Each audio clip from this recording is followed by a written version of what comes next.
பயிற்சி 7.1ல 6வது சம். ஒரு குளத்தில் விழுந்த கல்லினால் பொதுமைய வட்டங்களின் வடிவத்தில் வட்டத்தோட ஃபார்முலா இன்வால்வ் ஆக போகுது. சிற்றலைகள் ஏற்படுகின்றது. வெளிப்புற சிற்றலையின் ஆரம் r வினாடிக்கு 2 சென்டிமீட்டர் வீதம் அதிகரிக்கிறது. அந்த வீதம் அதிகரிக்கிறதுனாலே அங்க டிஃபரன்சியேஷன் வகையீடு இன்வால்வ் ஆகுது.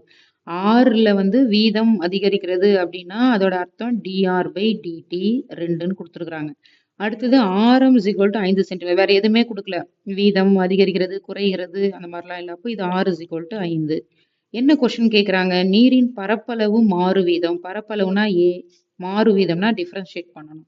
அப்போ dA by dt கண்டுபிடிக்கணும். கேள்வியை நல்லா படிச்சுங்க. என்ன கொடுத்துருக்குறாங்கன்றதை ஃபர்ஸ்ட் எழுதலாம்.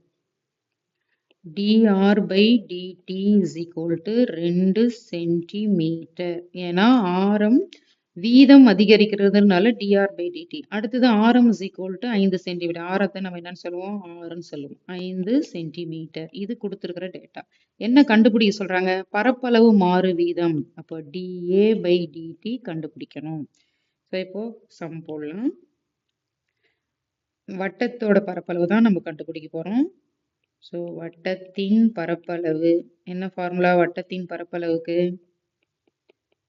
பரப்பளவு நம்ம என்னன்னு சொல்லுவோம்?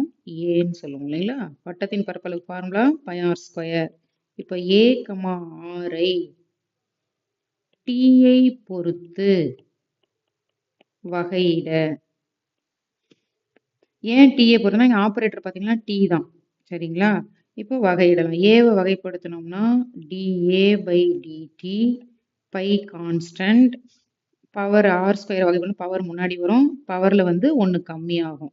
இங்க எக்ஸ்ன்னு இருந்துச்சுன்னா, இப்போ எக்ஸ் ஸ்கொயர் இருந்துச்சுன்னா 2xன்னு போட்டு அப்படியே கணக்கை முடிச்சிடலாம். ஆனா எக்ஸுக்கு பதில் ஆறு இருந்தா நம்ம என்ன செய்யணும்? ஆறை வகைப்படுத்திட்டு இன்னொரு முறை அந்த ஆறை வகைப்படுத்தி பெருக்கலா போடணும். இப்போ எப்படி போடுறோம் பாருங்க. ஆர் ஸ்கொயரை வகைப்படுத்தினா 2r இன்ட்டு திரும்ப இந்த ஆறை வகைப்படுத்தணும்னா dr by dt. இப்போ நல்லா ஞாபகம் வச்சுக்கணும். இதை 11th கூட சொல்லியிருக்கிறேன் நான். எக்ஸ் ஸ்கொயர் இல்லாமல் வேற ஏதாவது வந்துச்சுன்னா சாதாரணமாக வகைப்படுத்துற மாதிரி வகைப்படுத்திட்டு அந்த எக்ஸுக்கு பதில் என்ன வந்துச்சோ அதை இன்னொரு முறை வகைப்படுத்தி பெருக்கலா போடணும். அவ்வளோதான். இப்போ அதோட மதிப்புகள்லாம் பிரதியிட்டோம்னா ஆன்சர் கிடைக்க வச்சிரும். இப்போ பை இன்ட்டு எல்லாமே இன்ட்டு தான் பெருக்கல். 2 into R 5 into D R by 2. So இது எல்லாத்தையும் பெருங்க. 2 5 10 10 2 20 பை. ஸோ இதுதான் ஆன்சர். அப்போ தேர்ஃபோர் கொஸ்டினை பார்த்து எழுதுங்க. நீரின் பரப்பளவு மாறு வீதம் என்ன? மாறு வீதம் is equal to 20 பை. இதை போட்டு அப்படியே விட்டுறக்கூடாது. பரப்பளவுன்னு கொடுத்துருக்குறாங்க.